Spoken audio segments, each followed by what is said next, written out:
제자들이 주님의 식탁으로 초대가 되었습니다. 예수님께서 길에 앉으셨다라고 말씀이 설명을 하고 있고요. 제자들도 함께 둘러 앉아 있습니다. 그 목적이 무엇입니까? 유월절 음식을 함께 먹기 위해서입니다. 유월절은요, 이스라엘 민족에게 정말 중요한 절기입니다. 유월, 넘을 유, 넘을 월, 패스오버라는 뜻이죠. 넘겨졌다. 심판에 이르지 않고 죽음의 권세가 넘겨졌다라는 의미에서 붙여진 이름입니다. 이집트에서 노예 생활을 하고 있던 이스라엘 민족이 이집트 땅을 떠날 때에 하나님께서 그 이집트 땅을 심판하셨는데 하나님 말씀대로 어린 양의 피를 눈앞에 바른 사람들은 그 죽음에 이르지 않고 심판에 이르지 않고 넘겨졌다라는 의미, 그 의미를 지키고 기억하며 그렇게 하나님께서 우리에게 하신 일들을 찬양하고 감사하는 날이었던 것이지요. 그러면서 이렇게 고백하는 것이지요. 우리는 하나님께서 살리신 인생들이다. 우리는 하나님의 백성이다. 하나님께서 지키시고 보호하신 민족이다. 이것을 머리로만 기억하는 게 아니에요. 양고기를 한 조각 한 조각 먹으면서요. 구원의 은혜를 머리로만이 아니라 몸으로 기억하면서 주님께 영광을 돌리는 너무나도 중요한 날이었습니다. 그러니까 우리나라로 치자면 의미로서는 광복절인데 중요도로서는 설날이에요. 그러니까 합쳐진 그러한 민족의 절기였던 것이죠. 그런데 이 유월절 식탁에서요, 예수님께서 이해되지 않는 말씀처럼 보이는 그러한 이야기를 하십니다. 우리 18절, 19절 다시 함께 읽어보겠습니다. 그대들에게 말합니다. 나는 넘는 명절 음식을 다시는 절대 먹지 않을 겁니다. 넘는 명절이 하나님 나라에서 이루어질 때까지는요. 그러고는 잔을 받아들어 감사드리고 나서 예수님이 말씀하셨다. 이것을 받아서 그대들끼리 나누어 마셔요. 뭐라고 하십니까? 나는 이 유월절 음식을 다시는 먹지 않겠다. 그러시면서 이 음식을 어떻게 하라고요? 그대들끼리, 제자들끼리 나누어 마시라고 하고 계십니다. 아니, 이 식사를 준비하라고 하신 분이 예수님이신데 너희 가서 유월절 식탁을 준비해라 말씀하셨는데 식탁을 딱 차려놓고 나니까 나는 더는 이 식탁을 지키지 않을 것이다. 너희들끼리 나누어 마셔라 말씀하시는 거예요. 여러분 한번 생각해 보세요. 사장님이 좋은 곳에서 회식하자고 하고 좋은 음식점으로 불러 모았습니다. 거기에서 이야기하는 거예요. 이 음식 나는 안 먹을 거다. 당신들끼리 드세요 하면 분위기가 어떻게 될 것 같아요? 좀 애매해지겠죠? 무슨 일이지? 지금 바로 그렇게 말씀하고 계시는 거예요. 주님께서 왜 이런 말씀을 하셨어요? 주님은요, 이제는 더 이상 이 식탁에서 나는 먹는 존재가 아니라는 것을 말씀하고 계시는 거예요. 이제는 어떠한 역할을 하고 계십니까, 주님은? 주님은 이제 이 음식을 먹는 분이 아니라 음식이 되신 분임을 말씀하고 계시는 겁니다. 이제는 너희가 어린 양이 아니라 누구를 먹으라 말씀하고 계세요? 나를 먹어라. 나를 먹어라. 내가 어린 양이다. 이것을 반복해서 행해라. 나를 먹고 마시면서 너희에게 구원이 임했음을 기억해라. 기뻐해라. 그렇게 이야기하고 있는 것이죠. 우리 19절도 함께 읽어볼까요? 또 빵을 들어 감사드리시고 떼어 제자들에게 주셨다. 그러면서 말씀하셨다. 이것은 내 몸입니다. 그대들을 위해서 드려지는 몸입니다. 이 일을 거듭 행하여 나를 기억하세요. 아멘. 먼저 빵을 떼시지요. 빵을 떼시지요. 그리고 이것은 내 몸이다 라고 말씀하십니다. 그런데 이 몸이 어떻게 됩니까? 떼어집니다. 통으로 먹으라고 주신 게 아니라 몸이 떼어져요. 찢겨져요. 그 모습을 말씀하고 계세요. 이렇게 살이 찢겨 죽으실 것을 보여주시면서 말씀하고 계시는 거예요. 이것은 그대들을 위하여 찢긴 나의 몸이다. 누구를 위하여서요? 그대들, 제자들을 위해서요. 주님께서 살이 찢기시고 목숨을 아까워하지 않으신 이 그대들은 대체 누구입니까? 주님 말씀이라면 무조건 순종하던 모범생들이었습니까? 도덕적으로 흠이 없는 사람들이었습니까? 한 번도 무너져 본 적이 없는 단단한 인생들이었습니까? 어둠이라고는 찾아볼 수 없는 것처럼 멀끔해 보이는 사람이었습니까? 여러분, 이 그대들은 어떤 존재였어요? 우리는 그렇지 않다는 걸 너무도 잘 알고 있습니다. 이 12제자들은요, 주님을 따르면서도 여전히 누가 크냐고 비교하고 경쟁하던 이들이었어요. 그토록 많은 증거를 보여주셨는데 끝까지 믿지 못하던 이들이었어요. 돌아서면 잊어버리고 풍랑 위에서 무너지고 바람 앞에서 흔들리던 이들이었어요. 여전히 편견이 있었습니다. 욕심이 있었습니다. 나의 것을 쥐고 놓지 못했습니다. 사랑은 부족했습니다. 결정적인 순간에요, 소망을 보지 못하던 이들이었습니다. 예수님을 그리스도라고 자신 있게 고백했지만요, 주님께서 잡히시던 날 다 어떻게 했습니까? 뿔뿔이 흩어졌습니다. 다 도망갔던 인생들이었다는 것이죠. 두려웠거든요. 무서웠거든요.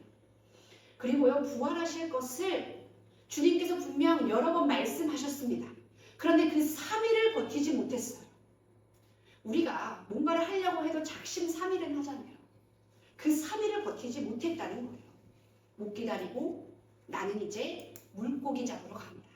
고향으로. 내가 원래 살던 터전으로 돌아갔던 인생들이었던 것이죠. 여러분, 예수님께서 예루살렘으로 입성하실 때 오늘 종려주일에 맞이했던 군중들은 어떠했습니까? 정치적 왕이 필요했던 이들의 기대가 이루어질 것 같아 보이던 때는 이들이 외쳤습니다. 호산나 호산나, 우리를 구원하소서. 마치 대단한 왕이라도 온 것처럼 예수님을 맞아들였습니다. 그런데 그 군중이, 똑같은 군중이 어떠한 사람들을 변했습니까? 예수님을 십자가에 못 박으라고 외치는 사람들로 변했습니다. 불과 며칠이 지나서 내 기대와 다른 것을 확인한 이후에는 주님을 십자가에 못 박으라고 외친 사람들이 바로 오늘 종려주일에 예수님을 맞이했던 군중들이었다는 거예요. 주님께서 나누어 주신 이 빵, 주님께서 찢기신 그 몸은 어떤 사람들을 위해서 드려진 거예요? 바로 이와 같은 사람들을 위해서 드려진 것입니다. 이기적인 나를 위해서, 연약한 나를 위해서, 여전히 거짓 가운데 살고 있는 나, 흔들리고 있는 나, 무너져 있는 나, 절망 가운데 있는 나, 세상의 것을 쉬고 이것이 인생의 전부인 것처럼 구는 나를 위해서, 알량한 성공과 비교 우위에 도취된 나를 위해서, 주님을 향한 마음이 변덕스러운 나를 위해서, 어두움과 우울의 늪에서 완전한 절망을 보고 스스로를 미워하고 있는 나를 위해서, 하나님의 형상이라는 자부심을 잃어버린 나를 위해서, 여러분, 심지어는요, 주님께 완전히 등을 돌리고 떠났던 나를 위해서 그 몸이 찢겨졌다는 거예요. 그 몸을 내어주셨다는 거예요. 여러분, 이 그대들을 위해서라고 하는 말에 누가 포함되어 있어요? 가룟 유다가 포함되어 있습니다. 이 식탁에 지금 유다가 초대되어 있어요. 군사들에게 주님을 팔아넘긴 배신자였습니다. 이 유다를 위해서 또 때마다 날마다 어쩌면 호흡하는 순간마다 주님을 배신하고 돌아서는 나를 위해서 주님은 자신의 몸을 주신 거예요. 배반하는 인생을 위해서. 주님을 십자가에 못 박은 저와 여러분을 위해서 대신 죄를 지시고 우리를 살리시기 위해서 산 제물이 되셨던 것이지요. 우리 히브리서 10장 10절 말씀 함께 읽겠습니다.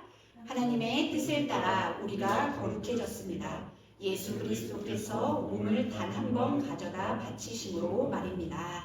아멘. 하나님의 뜻을 따라 주님께서 그 몸을 바치심으로 인해서 우리가 거룩해졌다. 하나님과의 교제의 길이 열렸다. 하나님 나라 백성이 될 수 있게 되었다. 말씀이 증거하고 있습니다. 사랑하는 여러분, 여러분이 지금까지 어떤 삶을 살았는지 중요하지 않습니다. 인생이 무가치하다는 말이 아니에요. 그 역사가 가볍다는 말은 아닙니다. 무엇을 말씀하고 계시는 겁니까? 내가 살아온 인생보다 더 중요한 것이 있다는 거예요. 정말 중요한 것은요, 주님께서 그런 나를 위해서 죽으셨다는 것입니다. 그러한 나를 위해서 죽으셨다. 나의 어떠한 실패보다도, 나의 어떠한 낙심보다도, 나의 어떠한 절망보다도 주님께서 나를 위하여 죽으셨다는 사실이 훨씬 더 크다는 것을 십자가 사건의 말씀은 이야기하고 있는 것이지요. 자신을 십자가에 못 박고 조롱하는 로마 군인들을 향해서, 사람들을 향해서 이렇게 기도하셨어요. 하나님, 저들의 죄를 용서하여 주옵소서. 여러분, 이 사람을, 나를 죽이고 있는 사람을 위해서 기도하고 있는 이 사람을 넘어설 실패가 있습니까? 그렇지 않아요. 이 사랑을 넘어설 수 있는 완전한 패배라는 것은 우리에게 없어요. 나의 어떠함이 아니라 주님께서 나를 위하여 어떠한 일까지 행하셨는지를 바라볼 수 있는 저와 여러분 될 수 있기를 간절히 소망합니다. 그렇게 빵을 나누신 후에 이어서 이렇게 말씀하십니다. 20절 함께 읽습니다. 잡수신 뒤에 마찬가지로 잔을 들고 말씀하셨다. 이 잔은 내 피로 맺은 새 언약입니다. 그대들을 위해서 쏟은 피입니다. 아멘. 몸과 함께 피를 먹으라 말씀하십니다. 좀 표현이 섬뜩하지요? 그래서 예전에 초대교회는 이런 오해를 받았습니다. 저 교회라는 곳에서 모이는 사람들은 식인종들이다. 실제로 들었던 말입니다. 몸을 먹고 피를 먹는다고 하니까 그렇게 오해를 했던 것이지요. 그래서 그러한 이유로 교회가 더 심각한 박해를 받기도 했었어요.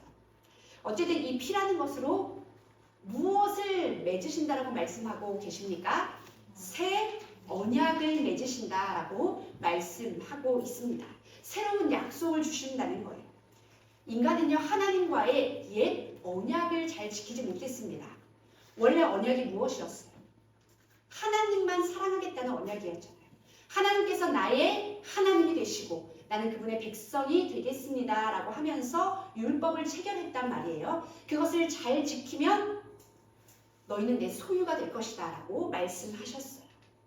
그러지 못했죠. 그런데 그러한 우리를 포기하지 않으신 내용이 구약성경의 이야기입니다. 여러분, 구약성경은 어떻게 읽어요? 구약성경의 이야기는요, 단 하나의 주제로 읽힐 수 있습니다. 내가 무너졌지만, 내가 돌아섰지만, 내가 외면했지만, 내가 떠났지만 그러한 나를 포기하지 않으신 하나님의 사랑이다. 그것이 바로 구약성경의 핵심이지 않습니까? 그러면서 신약성경이 어떻게 시작해요? 그래서 포기하지 않으시고 이제는 무언가를 지키면이 아니라 절대로 깨어질 수 없는 언약을 주시기 위해서 예수 그리스도를 보내셨다. 이것이 신약성경의 시작이지 않습니까? 주님의 피로 새로운 언약을 체결해 주셨어요. 예레미야 선지자를 통해서 말씀하셨던 일이 일어났는데요. 예레미야 31장에 이렇게 나와 있어요. 내가 새 언약을 맺겠다. 내가 그들에게 하나님이 되고 그들은 나의 백성이 될 것이다. 근데 이 말씀을 하시는데 정말 놀라운 말씀은요. 내가 그들의 잘못을 용서하고 그들의 죄를 더는 기억하지 않겠다 말씀하고 계세요. 우리의 죄를 어떻게 하신다고요? 기억하지 않으신대요. 기억하지 않으신대요. 너무나도 놀라운 말씀 아닙니까? 우리 인간은 할 수 없는 거예요. 우리는 누가 나에게 상처 준 거 언제까지 기억해요? 죽는 그날까지 기억해요. 하나님 나라에 갈 때까지 기억하고 있는지도 모르겠어요. 내가 이거 빼앗겼었지. 내가 억울했었지. 내가 당했었지. 근데 주님께서는 그렇게 우리에게 당하시고 내가 용서하되 그냥 내가 용서하고 끝나는 것이 아니라 이전 일을 기억조차 하지 않겠다. 새로운 관계가 너와 나 사이에 열렸다라고 말씀하고 계시는 거예요. 우리에게 주신 새 언약은요. 조건부가 아닙니다. 너희가 이렇게 하면 내가 이렇게 하겠다. 너희가 이걸 지키면 나도 너희에게 이걸 주겠다 말씀하시는 것이 아니라요. 더는 그 죄를 기억하지 않고 하나님께서 주신 그 사랑에 힘입어 하나님 백성으로 받아들이시겠다 말씀하시는 무조건적인 언약이라는 것이죠. 주님께서 모든 것을 내어주셔서 끝까지 사랑하시겠다는 새로운 언약. 나조차도 포기한 날이에요. 여러분 스스로 포기한 적 없으세요? 저만 인생을 잘못 살았나요? 나조차도 포기한 나를 주님께서 포기하지 않으시고 생명을 내어주면서까지 회복시키시려는 그 의지가 여러분에게 임했어요. 여러분, 의지가 임한 존재입니다. 하나님의 의지, 하나님의 열심이 임한 존재가 바로 저와 여러분이라는 것이지요. 이 새 언약은 나의 부족함 때문에 절대 깨어지지 않습니다. 왜 그렇습니까? 내가 먹고 마신 주님의 몸과 피가 이제 누구에게 있어요? 내 안에 있어요. 내가 먹었잖아요. 내가 주님을 받아들였잖아요. 내 안에 주님이 계시잖아요. 내 안에 주님이 계신데 어떻게 그 언약이 깨어질 수가 있습니까? 결코 끊어질 수 없는 연합이 생겨나는 의식이 바로 이 성찬례라는 것입니다. 우리의 힘으로 하나님 나라를 꿈꿀 수 없다는 것을 너무도 잘 아셨던 하나님께서 이 땅에 예수님을 보내주셨는데 이제는 이 땅에 보내주신 예수님이 어디에 들어가셨다는 거예요? 나의 몸 안에, 나의 인생 속에, 나의 존재 속에 들어오셔서 하나가 되었다라는 것입니다.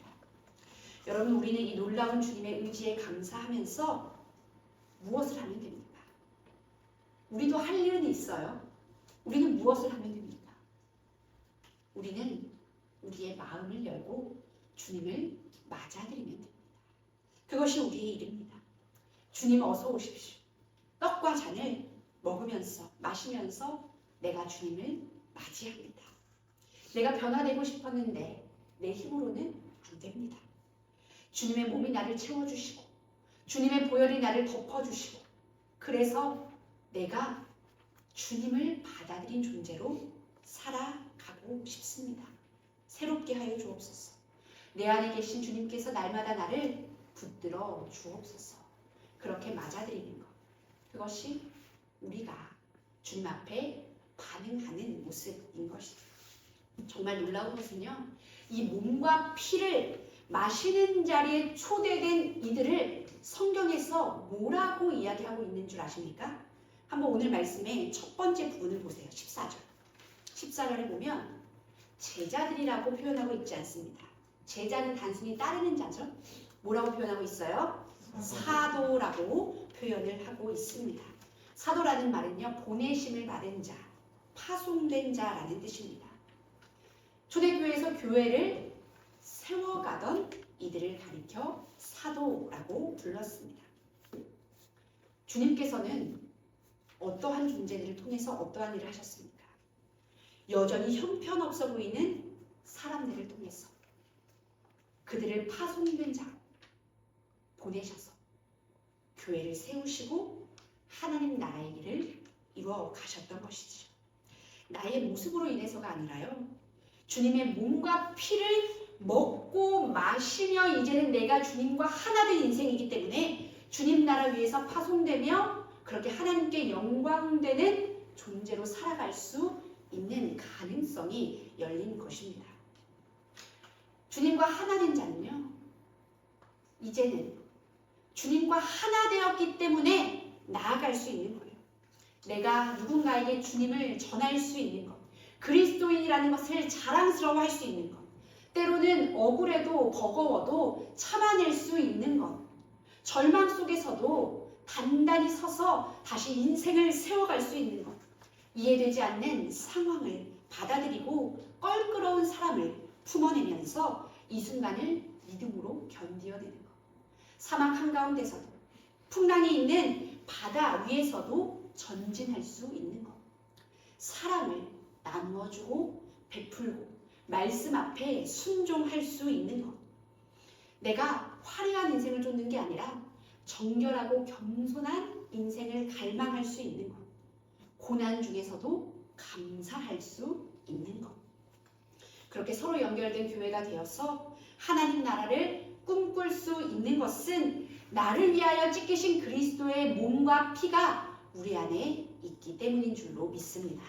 여러분, 성령께서 이 몸과 피를 예수 그리스도의 것으로 받아들여서 우리 안에 주님이 사시도록 여러분을 도우실 것입니다.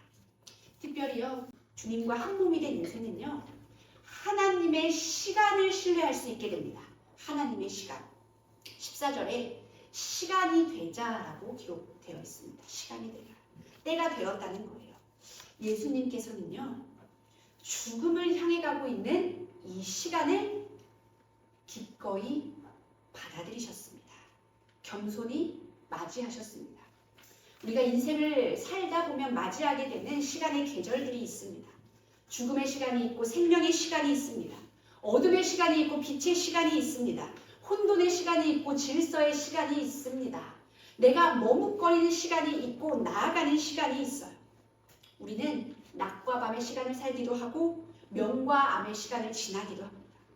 그런데 이 어둠의 시간, 암의 시간에 우리 부족한 인생들은 이 어둠의 시간을 삭제하고 싶어 합니다. 빨리 통과하고 싶어 합니다. 그것이 우리의 연약함이죠. 그러나 주님은 어떻게 하셨습니까? 시간이 되자. 그 시간을 맞아들이셨어요. 죽음의 시간 안으로 기꺼이 들어가셨어요. 도리어 어떻게 하셨어요? 그 죽음의 시간 앞에서 자신의 죽음을 이야기하시며 몸이 찢길 것, 피를 흘릴 것을 이야기하시면서 하나님께서 이루실 일을 선포하셨습니다. 어둠의 시간 속에서. 그래서 이것을 바라보도록 하셨어요. 죽음 뒤에는 부활이 있다는 것을. 어둠의 끝에는 빛이 있다는 것을. 이 터널을 통과한 후에는 하나님 나라의 온전함을 바라볼 수 있다는 것을. 여러분, 십자가가 없이는 부활도 없지만요, 죽음 너머, 십자가 너머에는 반드시 생명의 부활이 있음을 믿으시기를 바랍니다. 여러분, 그래서요, 어두운 계절을 통과할 때 빛을 한번 바라보세요. 빛이 보이지 않습니다. 아니요, 빛이 내 안에 이미 있어요. 누가 내 안에 계시기 때문에요? 주님이 내 안에 계시기 때문에. 시간을 머금고 난 후에 나중에 이 어두움의 터널의 시간을 돌아보면 빛으로 어두움을 해석할 수 있게 됩니다. 내가 어두움을 통과할 때는 어두움으로 어두움을 바라보는데, 내가 빛의 시간을 맞이했을 때, 부활 생명의 시간을 맞이했을 때 이 어두움의 시간을 보면요, 아, 하나님께서 이 빛을 준비하고 계셨구나. 생명의 일을 위해서 뿌리를 내리고 계셨구나. 그렇게 빛으로 어두움을 해석할 수 있게 된다는 것이지요. 그런 점에서 오늘 우리가 함께 먹고 마실 식탁은요, 장례식을 재현하는 것이 아닙니다. 우리가 성찬을 마치 장례식을 한 번 더 하는 것처럼 여길 때가 있습니다. 거기에 머무르는 자리가 아닙니다. 이 식탁은 주님께서 찢기시고 피 흘리신 것을 기억하는 자리이기도 하지만, 먹고 마심을 통해서 무엇이 우리에게 임했다는 것을 선포하는 자리예요. 부활이 우리에게 임했다. 생명이 우리에게 임했다. 하나님 나라가 우리에게 있다. 그래서 이 성찬을 가리켜서 하나님 나라를 보여주는 식탁이다 라고 이야기를 합니다. 죽음이 가져온 생명, 어둠을 뚫고 도래한 빛을 선포하는 자리라는 거예요. 하나님 나라에서 완전하게 누릴 온전한 식탁의 모형이라는 것이지요.